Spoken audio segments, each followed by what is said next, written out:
बिस्मिल्लाहिर्रहमानिर्रहीम। रब्बिश्रह ली सदरी व यस्सिर ली अमरी वहलुल उक़दतम मिन लिसानी यफ़क़हू क़ौली। Rabbi ज़िदनी इल्मा rabbi ज़िदनी इल्मा rabbi ज़िदनी इल्मा। तो आज हम बात करेंगे एक्सपोजर रिस्पॉन्स प्रिवेंशन की, जो कि मैंने आपको बताया कि सीबीटी की एक टाइप है। ईआरपी इसको हम कहते हैं और बेसिकली इसको हम ओसीडी ऑब्सेसिव कंपल्सिव डिसऑर्डर के क्लाइंट्स के साथ इसको हम अप्लाई करते हैं। So, what is ERP? ERP therapy is a behavioral therapy that gradually exposes people to situations designed to provoke a person's obsession in a safe environment. ठीक है, वही ऑब्सेशंस हैं जो उनके माइंड में आ रही हैं बार बार, और उन ऑब्सेशंस के रिजल्ट में कंपल्जन्स आएंगी, और उन कंपल्जन्स के रिस्पॉन्सेस को दरअसल हमने प्रिवेंट, शुरू में हम डिले करेंगे और फिर हम उसको प्रिवेंट करते जाएंगे। दरअसल इस तरह से हम ओसीडी के को मैनेज करवाते हैं। ठीक है, तो एक्सपोजर में क्या एक्सपोजर देना है, उनकी ऑब्सेशंस को हमने राइज कराना है। वो इमेजिनेशन के थ्रू भी हो सकती है और वो प्रैक्टिकल एक्सपोजर के थ्रू भी हो सकती है। फिर उनका जो ऑब्सेशंस उनके माइंड में आना शुरू हो जाएंगे, लेट्स से किसी को कंटेमिनेशन की या हैंड वॉशिंग की या किसी भी यहाँ लॉक चेकिंग की जो है वो ऑब्सेशंस आ रही हैं, हम उनकी ऑब्सेशंस को राइज करवाएंगे। उनके माइंड में वो ऑब्सेशंस उनको प्रोवोक किया जाएगा और उन्हीं ऑब्सेशंस के रिजल्ट में उनको वो एक्ट करने का दिल करेगा। ठीक है, उनको दिल करेगा कि हम ये एक्शन परफॉर्म करें, बट उसी कंपल्जन या उसी एक्शन को हमने प्रिवेंट करते हुए उसके रिस्पॉन्स को हमने डिले कराना है। ठीक है, स्टार्ट में हम कम टाइम रखते हैं, आहिस्ता आहिस्ता हम उसकी डिले को बढ़ाते जाते हैं, और फिर एक टाइम आता है कि क्लाइंट के लिए वो अगर ये भी कहता है कि हाँ चलो अभी नहीं, मैं आधे घंटे बाद जाके हाथ धो लूंगा या मैं इस काम को खत्म करने के बाद हाथ धो लूंगा, तो वो उसकी जो ऑब्सेशंस होती हैं वो सेटिस्फाइड हो जाती हैं, वो उससे रिलैक्स हो जाते हैं और उनका उनके ऊपर वो एक प्रेशर नहीं होता कि नहीं मैंने अभी उठ के हाथ धोने। ठीक है, तो वो चीज़ आहिस्ता आहिस्ता जैसे वो डिले होती जाती है, वो चीज़ आहिस्ता आहिस्ता उनको तंग करना कम कर देती है। तो इसमें हम करते क्या हैं, ERP treatment involves facing feared items. ठीक है, जो उनके लिए फियर का बाइस होती हैं, जो उनके लिए डिस्टर्बिंग ऑब्सेशंस होती हैं, ऑब्सेशनल स्टिमुलाई हम उनको प्रोवाइड करते हैं। या तो उसी रियल टाइम में करेंगे, रियल सिचुएशन में करेंगे, या फिर इमेजिनल वर्क के थ्रू करेंगे। And changing the response from compulsive to adaptive, ये चीज़ इंपॉर्टेंट है। ठीक है, उनका जो एक रिस्पॉन्स था जो कंपल्स उनको कर रहा था, कंपल्सिव था उनके लिए कि वो मजबूरी थी, उन्होंने उठ के करना था, और अगर वो ना करें तो उसके रिजल्ट में उनके सवेयर जो एंग्जाइटी प्रेजेंट हो जाती है, उनको जो एंग्जाइटी आ जाती है, उसको हमने चेंज करके अडेप्टिव रिस्पॉन्स की तरफ लेके जाना है। ठीक है, और वो थ्रू हम ईआरपी करते हैं, और ईआरपी में भी हम थ्रू हायरार्कियल वे में करते हैं। ठीक है, तो ERP provides a patient with coping skills for when a triggering situation presents itself, allowing them to then use the skills to prevent their compulsion from overtaking, कि उनको ओवरटेक ना करे उनकी कंपल्जन्स, उनकी ऑब्सेशंस, बल्कि वो अपनी कंपल्जन्स और ऑब्सेशन को ओवरटेक करें, उनकी कंपल्शंस और उनकी ऑब्सेशंस उनको ओवरटेक ना करें। ठीक है, तो इस तरह से हम ईआरपी एक्सपोजर रिस्पॉन्स प्रिवेंशन में काम करते हैं। ठीक है, अब इसके स्टेप्स को डिस्कस कर लेते हैं। इसमें कुछ स्टेप्स हैं जिसके थ्रू हम इसको लेके चलते हैं। सबसे पहले हमने उसी तरह से जैसे हमने वाई बॉक्स पढ़ा था, ठीक है, Yale Brown obsessive compulsive scale पढ़ा था, उसमें हमने एक चेकलिस्ट बनवाई थी क्लाइंट के ऑब्सेशंस की। ठीक है, तो वो जब ऑब्सेशंस हमारे सामने होंगी, फॉर एग्जांपल किसी क्लाइंट को एक ऑब्सेशन हो सकती है, किसी को मल्टीपल ऑब्सेशंस हो सकती हैं। ठीक है, तो हमने ऑब्सेशंस लिखवा ली। अब हमने एक एक ऑब्सेशन के ट्रिगर्स को फाइंड आउट करना है। ठीक है, कि किस वजह से, किस टाइम पे, किस सिचुएशन की वजह से क्लाइंट के माइंड में ये ऑब्सेशन राइज कर रही है। अगर तो वो ऑल द टाइम है, अगर ओसीडी का लेवल ऊपर चला गया तो वो तो ऑल द टाइम होगी। ठीक है, उसके ट्रिगर्स जो है वो हर सिचुएशन हो सकती है, लेकिन फिर भी हम क्लाइंट से जो है उनके ट्रिगर्स को आइडेंटिफाई करवाएंगे, क्लाइंट्स के साथ मिलकर उनके ट्रिगर्स को आइडेंटिफाई करेंगे कि किस किस सिचुएशन में, अगर आपको कंटेमिनेशन की ऑब्सेशन है तो किस किस सिचुएशन में आपकी ये ऑब्सेशन बहुत ज़्यादा होती है और आपको एंग्जाइटी भी ज़्यादा कॉज करती है। ठीक है, तो सबसे पहला हमारा स्टेप है आइडेंटिफाई द जो ट्रिगर्स हैं, जो भी सिचुएशनल ट्रिगर्स हैं उनके, वो हमने आइडेंटिफाई कर लेने, ठीक है। उसमें एग्जांपल के तौर पे हैंडशेक की सिचुएशन हो सकती है, किसी चेयर पे या किसी भी जगह पे बैठना, या कोई आपकी जगह पे आके बैठ जाए कि अब ये मेरी जगह पे बैठ गया है तो मेरी जो चेयर है या मेरा जो बेड है, जो मेरी बैठने की जगह थी, उस पे जर्म्स आ गए हैं। डोर डोर टचिंग, ठीक है, किसी चीज को टच करना या डोर को टच करके ओपन करना, ये क्लाइंट्स के लिए, ओसीडी के क्लाइंट्स के लिए बहुत डिफिकल्ट सिचुएशन होती है कि उनको लगता है कि अगर हमने दरवाजे के हैंडल को पकड़ा तो हमारे हाथ पे जर्म्स आ जाएंगे और हमारे हाथ कंटेमिनेटेड हो जाएंगे। अच्छा, फिर जो हमारे पास ट्रिगर्स आ गए, फॉर एग्जाम्पल जो मैंने ऊपर एग्जाम्पल्स लिखी हुई हैं, hand shaking, sitting on a chair, इसका एक चार्ट बना लें, ठीक है, इसका एक टेबल बना लें, एक तरफ लिखें हैंडशेक, दूसरी तरफ उसको स्कोर या परसेंटेज दे दें कि ये सिचुएशन कितने परसेंट आपको तंग करती है, ठीक है, आपके लिए प्रॉब्लम क्रिएट करती है, यानी कितने परसेंट आपकी एंग्जाइटी से बढ़ जाती है इस ट्रिगर की वजह से, ठीक है। तो जो सबसे ज्यादा मुश्किल ट्रिगर होगा ना, जिस ऐसा ट्रिगर या ऐसी सिचुएशन जिसमें सबसे ज्यादा एंग्जाइटी राइज होती है, हम जो है कोशिश करते हैं कि पहले उसको सॉर्ट आउट करें, ठीक है। जैसे हैंडशेक करना, अक्सर हैंडशेक करना पड़ जाता है, डोर को ओपन करना, यानी हर ट्रिगर को हमने परसेंटेज दे देनी है, ठीक है। किसी के लिए 50% हो सकता है, किसी में 100% हो सकता है, किसी में 80% हो सकता है। तो जो चीज़ें क्लाइंट के साथ एक दिन में ज़्यादा पेश आएंगी, जो सिचुएशंस ज़्यादा उसने उसको फेस करना है, तो उन सिचुएशंस को हम फिर उनकी अलग अलग हायरार्कीज फिर हम बनाएंगे, ठीक है।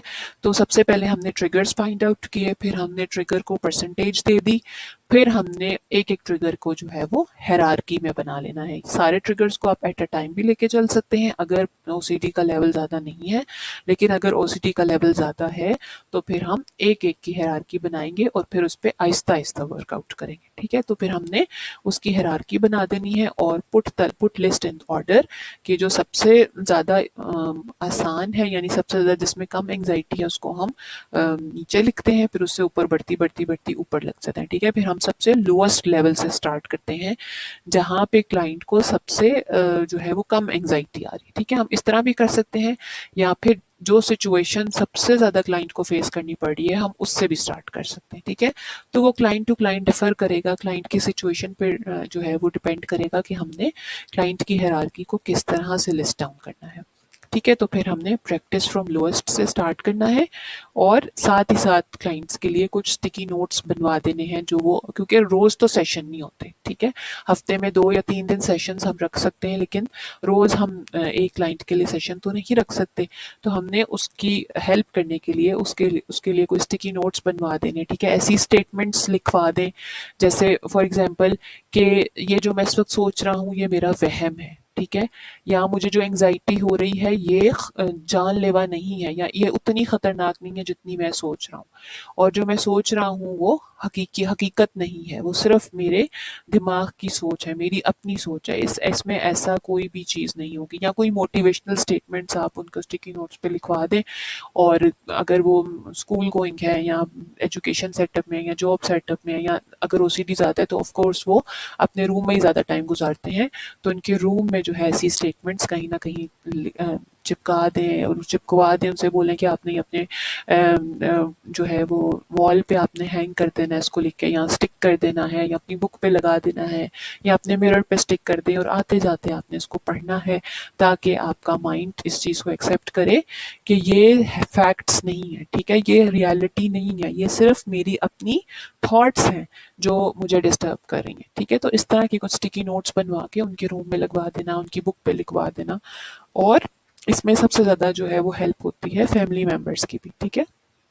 तो फैमिली मेम्बर्स को भी साथ इस तरह से थोड़ी सी टिप्स प्रोवाइड करना कि आप इस तरह से इनके साथ चलें ताकि इनकी ऑब्सेशंस जो है वो अंडर अंडर कंट्रोल रह सकें, ठीक है। तो फिर जब हम उनके साथ कोई एक्सपोजर करेंगे उनके रिस्पॉन्स को प्रिवेंट करने के लिए, डिले करने के लिए, तो जब वो कर लेगा पूरे वीक के बाद दोबारा आएगा, नेक्स्ट सेशन में हमारे पास आएगा, तो हम उससे फीडबैक लेंगे, हमारे पास आएगा तो हम उससे फीडबैक लेंगे कि आपका अब जो वही ट्रिगर जो आपको सिचुएशन कर रही थी उसकी परसेंटेज अगर पहले 90% थी, तो क्या अब उसमें आपको कुछ बेहतरी फील हुई है, क्या उसमें कुछ कमी आई है? तो फीडबैक जैसे जैसे हम लेंगे तो क्लाइंट खुद भी अच्छा फील करेगा कि हाँ मैं रिकवर हो रहा हूँ, मेरी ऑब्सेशंस अंडर कंट्रोल आ रही हैं। अच्छा, फिर नेक्स्ट हम चलते हैं उनकी एंग्जाइटी से कैसे डील करना है, ठीक है? क्योंकि जब हम एक्सपोजर देंगे, हम उनकी ऑब्सेशंस को राइज करवाएंगे, तो उनको कंपल्जन्स की फीलिंग आएगी कि अब मैंने इसको एक्ट करना है, वो मजबूर हो जाएंगे।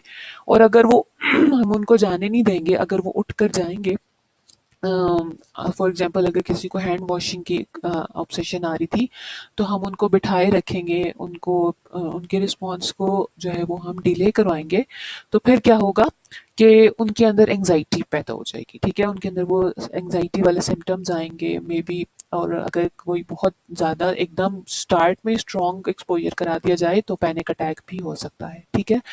तो जो एंजाइटी उस टाइम पे उनके अंदर डेवलप होगी, उसको हमने उसी टाइम काम डाउन करना है, उसको हमने उसी टाइम रिलैक्स करना है, ठीक है? तो when someone completes N exposure, it builds distress tolerance and adaptive thinking, ठीक है? क्योंकि उसी टाइम उनके अंदर हमने ये कोपिंग स्ट्रेटेजी उनके अंदर डेवलप करानी है कि वो अपने स्ट्रेस को टॉलरेट करें, ठीक है? डिस्ट्रेस टॉलरेंस उनके अंदर आए, और सेकंड गोल होता है उनके अंदर अडेप्टिव थिंकिंग आए। वो अपनी ऑब्सेशन को नहीं, बल्कि वो अपनी पॉजिटिव थिंकिंग को वहां पे प्रोवोक करें कि नहीं, ये सिर्फ जो है ये एक डिस्ट्रेसिंग थॉट है, इसकी कोई रियलिटी नहीं है, ये मुझे कोई नुकसान नहीं पहुंचा सकती, ठीक है? तो ये हमने उसके अंदर क्लाइंट के अंदर ये दो बातें हमने बिल्डअप करनी है कि जब भी आपको ऑब्सेशंस आएंगी, आपको एंग्जाइटी होगी, मस्ट होगी, लेकिन उसको आपने कैसे कोप करना है, आपने अपने डिस्ट्रेस को टॉलरेट करके अपने अंदर अडेप्टिव थिंकिंग को अराइज करना है। वो कैसे होगा, वो हम साथ साथ उनको रिलैक्सेशन टेक्निक सिखाएंगे, ठीक है? वो मैं आगे जाके बात करती हूँ उस पर। Prior to exposure someone might expect a panic attack or a series of catastrophic events if they were to resist a compulsion. Through practice, they learn that the feared outcome does not happen और does not happen nearly as often, ठीक है? उनको हमने ये realise कराना है कि जो उनके लिए एक फियर्ड आउटकम है ना, कि अगर मैंने ये उठ के हाथ ना धोए तो मेरे साथ ये हो जाएगा, तो वो हैपन नहीं होगा। वो उसकी जो एग्जिस्टेंस आप सोच रहे हैं वो रियलिटी में ऐसी नहीं है। And that anxiety is uncomfortable but not dangerous. Uncomfortable है लेकिन डेंजरस नहीं है, वो आपके लिए लाइफ थ्रेटनिंग नहीं है, क्योंकि हम उसका बिल्कुल वर्स्ट आउटकम सोच लेते हैं कि नहीं, अगर ये काम ना किया तो ये तो बस कुछ हो जाएगा, कुछ बहुत बुरा हो जाएगा ना, something very bad will happen. तो ऐसा नहीं है, हाँ अनकंफर्टेबल होगी, लेकिन आप अपनी कोपिंग स्ट्रेटेजीज को यूज करते हुए इससे कोप कर लेंगे, ठीक है? तो कौन कौन सी रिलैक्सेशन एक्सरसाइजेज हैं जब उनके अंदर एंग्जाइटी आएगी? फॉर एग्जाम्पल, एक कंटेमिनेशन ऑब्सेशन के साथ एक क्लाइंट आपके पास आया हुआ है और उसको ये इस बात की ऑब्सेशन आती है कि मेरे हाथों पे जर्म्स लग गए हैं और मैंने अब उठ के हाथ धोने। अब वो आपने उससे हैंड शेक कर लिया, ठीक है? अगर यहाँ पे आपने जेंडर का ख्याल रखना है, ठीक है? अगर बोथ मेल हैं, थेरेपिस्ट भी मेल है और उसका क्लाइंट भी मेल है, तो वो थेरेपिस्ट दूसरे तीसरे स्टेप पे जाके उससे शेक हैंड कर ले, ठीक है? अब शेक हैंड किया है, अब थेरेपिस्ट ने शेक हैंड तो कर लिया, लेकिन अब उसके माइंड में आ गया कि मेरे हाथ पे जर्म्स लग गए हैं, मैं अब उठ के पहले हाथ धो के आऊंगा फिर मैं सेशन लूंगा। आपने उसको इंगेज रखना है, आपने उसको हाथ धोने जाने नहीं देना, ठीक है? अब उसके बैक ऑफ द माइंड में यही बात चल रही है कि मैंने अभी तक हाथ नहीं धोए, मेरे पर जर्म्स आ गए हैं और ये जर्म्स मेरे लिए, वो लोग तो ये ऐसे ही थिंक करते हैं, ऐसे ही उनके थॉट्स आते हैं कि अगर हाथ ना धोए तो अब कुछ हो जाएगा, अब कुछ हो जाएगा, ठीक है? वर्स्ट थिंकिंग यहाँ तक भी जा सकती है कि ये उनके लिए लाइफ थ्रेटनिंग है और उनकी लाइफ को भी इससे खतरा हो सकता है। तो आपने थेरेपिस्ट ने उस टाइम पे क्या करना है कि उनके रिस्पॉन्स को थोड़े टाइम के लिए डिले कर देना, ठीक है? फॉर एग्जाम्पल, अगर बहुत सिवियर है तो हम कुछ सेकंड्स के लिए पहले डिले कराएंगे, ठीक है? 5 सेकंड्स किसी तरह उनको एंगेज रखें, और उस टाइम पे जो उनके अंदर एंजाइटी प्रेजेंट होगी, उनका दिल घबराने लग जाएगा, हार्ट बीट तेज हो जाएगी, मे बी वो शिवर करने लग जाएं, मे बी उनको चक्कर आने लग जाएं, ठीक है? स्वेटिंग स्टार्ट हो जाए और वो बोल ना सकें, लेकिन उस टाइम आपने उनको कोई छोटी छोटी स्टार्ट में छोटी छोटी एक्सरसाइजिंग जैसे डीप ब्रीथिंग है, आप 3 दफ़ा गहरे सांस लें, ठीक है। और डीप ब्रीथिंग में ये बात ज़रूरी है कि अक्सर हम जैसे डीप ब्रीथिंग कर रहे होते हैं वो बिल्कुल रॉन्ग वे होता है, ठीक है। हमने सांस को अपनी एब्डोमेन की तरफ लेके जाना है, हमने डायफ्रामेटिक जो है वो ब्रीदिंग करनी होती है। हम सिर्फ ऊपर तक लंग्स तक हम सिर्फ लेके जाते हैं और अपने जो चेस्ट एरिया है उसको हम बाहर की तरफ कर लेते हैं, ठीक है, जबकि ये रॉन्ग वे है। डीप ब्रीथिंग का मतलब ये है कि दरअसल जो एब्डोमेन में जो डायाफ्राम है वो बाहर की तरफ आएगी और गहरा सांस अंदर जाएगा और फिर गहरा सांस जब बाहर आएगा तो जो एब्डोमेन कैविटी है, एब्डोमिनल कैविटी है, वो अंदर की तरफ जाएगी, ठीक है। तो अक्सर जो है वो गलत लोग इसको कर रहे होते हैं। तो जब आप खुद पहले इसको सीखें, इंशाल्लाह हम करेंगे भी, हमारे कोर्स में ऐड है ये। तो जब डीप ब्रीथिंग हम उनको कराएंगे तो वो थोड़े से रिलैक्स होंगे, उसके बाद आप उनको कहें कि जाएं आप हैंड वॉश करके आ जाएं, ठीक है। तो इस तरह से स्टेप बाय स्टेप हम इसको लेकर चलेंगे इस हायरार्की को। तो डीप ब्रीथिंग है, इसके अंदर रिलैक्सेशन एक्सरसाइजेस में गाइडेड इमेजरी है, माइंडफुलनेस है, पीएमआरटी है, ठीक है। तो इस तरह से हम करेंगे। अब यहाँ पे एक एग्जांपल में मैंने हायरार्की बनाई है एक कंटेमिनेशन ऑब्सेशन के लिए, ठीक है। अब सिम्टम्स हर क्लाइंट के डिफरेंट हो सकते हैं, यहाँ पे मैंने एक ही को रिपीट किया है और वो भी कोई सिम्टम मैंने यहाँ पे जो है वो मेंशन नहीं किया, वो कोई भी किसी भी क्लाइंट के लिए कुछ भी हो सकते हैं, ठीक है। अब एक सिचुएशन है कि क्लाइंट है उसको कंटेमिनेशन की ऑब्सेशंस आती हैं। अब आप कहाँ से स्टार्ट कर सकते हैं? सबसे पहले आप नीचे देखें, लोएस्ट से हाईएस्ट की तरफ हमने जाना है, ठीक है। तो लोएस्ट क्या है कि आप उनको एक ऐसी वीडियो दिखाएं जिसमें पीपल, कुछ लोग जो हैं वो गार्बेज थ्रो कर रहे हैं, पुट कर रहे हैं किसी डस्टबिन के अंदर विद देयर हैंड्स, ठीक है। तो अक्सर लोगों के लिए ऐसी चीज़ें देखना भी मुश्किल होता है। ये हायरार्कीज जो है ये हम फोबिया के पेशेंट के साथ भी, फोबिया के क्लाइंट के साथ भी यूज़ करते हैं और ईआरपी में हम जो है वो ओसीडी के क्लाइंट्स के साथ बेसिकली यूज़ कर रहे होते हैं। तो सबसे पहले आप ओसीडी के क्लाइंट को एक ऐसी वीडियो दिखा दें जहाँ पे कुछ लोग जो हैं वो गार्बेज को फेंक रहे हैं डस्टबिन के अंदर विद देयर हैंड्स, ठीक है। अब वो बैठ के देख रहा है बट उसके जहन में ऑब्सेशंस अराइज कर रही हैं कंटेमिनेशन की, जो कि उसके अंदर एंजाइटी पैदा कर रही हैं, क्योंकि आपने बेशक वो 5 सेकंड्स की वीडियो है, वो 10 सेकंड्स की है, वो 20 सेकंड्स की, आपने उसको वहाँ पे बिठाया हुआ है, ठीक है। अब आपने उससे वीडियो दिखाने के बाद आपने उससे पहले डीप ब्रीथिंग करा ली, ठीक है, और उसका रिस्पॉन्स जो है वो कम से कम 10 सेकंड्स के लिए डिले हो गया, ठीक है। वो एक छोटा सा क्लिप भी हो सकता है 2-3 सेकंड्स का, जहाँ पे आपने उसको एक वीडियो दिखा दी और 2-3 जो है बाकी 8-7-8 सेकंड्स में आपने उसको डीप ब्रीथिंग करा ली, 1 दफ़ा करा ली, 2 दफ़ा करा ली, 3 दफ़ा करा ली। अब आप उसको कहें कि आप जाके अपने हैंड वॉश करें, ठीक है। अब इसी स्टेप को आप नेक्स्ट सेशन में थोड़ा और बढ़ा लें, ठीक है। पहले आपने 10 सेकंड्स के लिए रिस्पॉन्स डिले किया था, अब आप 20 सेकंड्स के लिए कर लें, 30 सेकंड्स के लिए कर लें। अगर आपका क्लाइंट बहुत ज़्यादा सवेयर ओसीडी के साथ नहीं है, आप उसको 1 मिनट के लिए डिले करा लें, आप उसको 5 मिनट्स के लिए डिले करा लें। ये क्लाइंट टू क्लाइंट डिपेंड करेगा, ठीक है। बट सीरियसली ये बहुत ज़्यादा इफेक्टिव टेक्निक है।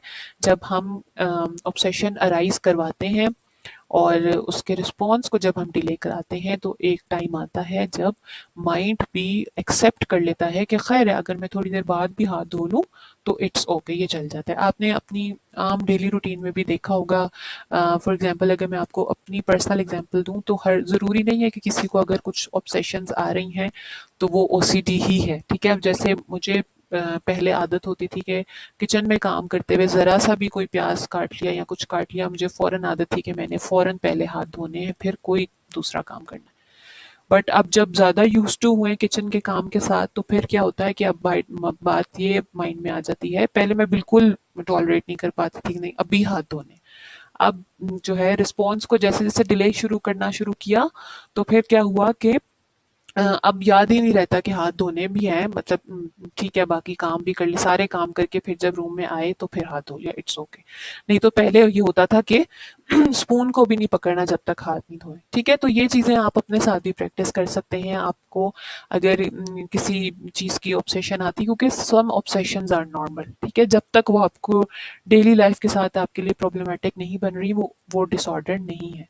लेकिन कुछ ऑब्सेशंस ऐसी होती हैं समटाइम्स जो आपको थोड़ा बहुत डिस्टर्ब कर रही होती हैं, तो ये हायरार्कियल वे बहुत बेहतरीन है अपने रिस्पॉन्स को डिले करना। इसी तरह से जब हम इमोशंस को पढ़ते हैं तो वहाँ पे भी रिसर्च बताती है कि अगर आप इतने मिनट्स तक, आई थिंक 12 मिनट्स तक अगर आप अपने इमोशन को जो है वो एक्सप्रेस ना करें तो वो आपको बाद में तंग नहीं करेगा। फॉर एग्जाम्पल जैसे होता है ना, किसी को गुस्सा आता है, वो उस टाइम बोलना शुरू कर दे तो उसका गुस्सा बढ़ता बढ़ता बढ़ता चला जाता है। लेकिन अगर आप उसको 12 मिनट्स तक टॉलरेट कर दें, अपने रिस्पॉन्स को आप डिले कर दें, तो वो चीज़ आपके लिए प्रॉब्लमेटिक फिर नहीं रहती। ठीक है, आप भी कोशिश करें अपनी डेली लाइफ की सिचुएशंस को ऐसे आपको गुस्सा आया है, आपको किसी बात पे दुख पहुंचा है, आप अपने रिस्पॉन्स को अपने किसी के साथ अगर आपने बात करनी थी आप उसको थोड़ा सा डिले करें। ठंडे जब माइंड रिलैक्स हो जाता है उस टाइम के जो डिसीजंस होते हैं, उस टाइम की जो चीज़ें होती हैं वो बहुत ज़्यादा हेल्प आउट करती हैं। तो हम बात कर रहे थे वीडियो वाले क्लिप की। ठीक है, अब यहाँ पे मैंने बहुत सारे स्टेप्स लिखे हुए हैं, आप एक एक स्टेप को भी 2-3 सेशंस तक लेके जा सकते हैं और होम टास्क भी देंगे ऑब्वियसली आपने। अच्छा, इमेजिनेशन वाले तो आप 1-2 सेशंस में करवाते रहें, ठीक है, और उसके रिस्पॉन्स को आप 1-2-3 मिनट्स तक डिले करवा दें। और साथ साथ जो एंजाइटी क्रिएट होगी उसको कोप करने के लिए डीप ब्रीथिंग करवा सकते हैं, माइंडफुलनेस करवा सकते हैं। यहाँ पे मैंने जस्ट डीप ब्रीथिंग मेंशन की हुई है, बट आप कोई भी गाइडेड इमेजरी निकाल लें, आप खुद बोल सकते हैं। अच्छा, और वो पूरा जो रिदम से बोल रहे होते हैं कि close your eyes, straight your back and deep breath, इस तरह से inhale from your nose and exhale from your mouth, इस तरह से अगर आपकी आप इस तरह से रिदमेटिक वे में बोल सकते हैं तो आप खुद करवाएं, वरना आप कुछ ऐसा कुछ प्ले कर सकते हैं जिससे आप क्लाइंट को पूरी डीप ब्रीथिंग जो है वो करवा सकते हैं गाइडेड इमेजरी के थ्रू। ठीक है, उसके बाद ये है कि आप इमेजिनेशन करवाएं, पहले वीडियो दिखा लें या पहले इमेजिनेशन करा लें, इसको आप आगे पीछे कर सकते हैं। ठीक है, imagine you are finding something important from the dustbin. For example अगर किसी का कुछ गलती से डस्टबिन में चला जाता है तो आप ये इमेजिनेशन करवा सकते हैं कि आप अपने आपका सेल फोन गलती से डस्टबिन में गिर गया या आपकी कोई इंपॉर्टेंट नोट्स थे वो चले गए हैं गलती से, तो आप इमेजिन करें कि आप वो खुद उसमें से तलाश कर रहे हैं ना, या फिर आप अपनी डस्टबिन को टच कर रहे हैं उसमें गार्बेज थ्रो करने के लिए, जैसे कि आपने वीडियो में देखा कि आप खुद अपने हाथों से जो है वो गार्बेज जो है वो डस्टबिन में डाल रहे हैं। आप इस सिचुएशन को ज़रा इमेजिन करें। ठीक है, वो इमेजिन करेगा तो वो क्रिएट एन एंजाइटी करेगा, क्रिएट एन एंजाइटी होगी उसके माइंड में, और वो फिर हमने वहाँ पे उसकी एंजाइटी को रिलैक्स कराने के लिए जो है वो 30 सेकेंड्स के लिए 1 मिनट के लिए हमने उसको डीप ब्रीथिंग करा देनी है। ठीक है, फिर उसके बाद उसको एक्सपोजर दें, रियल एक्सपोजर दें कि हम जैसे मैं अभी एक वीडियो देख रही थी उसमें उन्होंने अपने क्लाइंट के हाथ में एक डस्टबिन पकड़ा दी, उसको एक्सपोजर दे दिया। ठीक है, तो फिर वहाँ क्या हुआ कि उसको वो एंजाइटी स्टार्ट हो गई कि मैंने डस्टबिन जो है वो हाथ में पकड़ी हुई है। समटाइम अगर आप शुरू के स्टेप्स इग्नोर कर दें और आप डायरेक्ट एक्सपोजर दें तो उसको हम फ्लडिंग भी कहते हैं। ठीक है, कि डायरेक्ट किसी को किसी ऐसी सिचुएशन में डाल देना, लेकिन ये खतरनाक भी हो सकती है क्योंकि पैनिक अटैक भी आ सकता है और वो हमें नहीं पता कि हम एकदम उसको मैनेज, क्लाइंट मैनेज कर पाएगा या नहीं। ठीक है, तो इसलिए बेहतर है कि इमेजिनेशन से या वीडियोस से जो है इसको स्टार्ट किया जाए ताकि थोड़ा सा क्लाइंट अवेयर हो जाए कि जब मेरे ऊपर ये असर वाकई रियलिटी में जब ये चीज़ें ये फेस करूंगा तो मेरे अंदर एंजाइटी आएगी, तो मैंने उसको किस तरह से कोप करना होगा। ठीक है, तो उसके बाद क्लाइंट, अगर डस्टबिन वाले की एग्जांपल को हम रियलिटी में देखें तो एक नई साफ सुथरी डस्टबिन लेकर उसमें क्लाइंट के सामने कुछ साफ पेपर्स को आप फाड़ें, ठीक है, और उसको डस्टबिन के अंदर डाल दें और वो डस्टबिन क्लाइंट को बोलें कि आपने सिर्फ अभी उसको टच करना है। ठीक है, पहले जब आपने उसको इमेजिन कराया तो आप ये भी कह सकते हैं कि वो हमारे यहाँ पे जो इस टाइम मेरे टेबल के साथ या वॉल के साथ कॉर्नर में जो डस्टबिन है, आप इमेजिन करें कि आप उसको ओपन कर रहे हैं, आप उसको टच करें।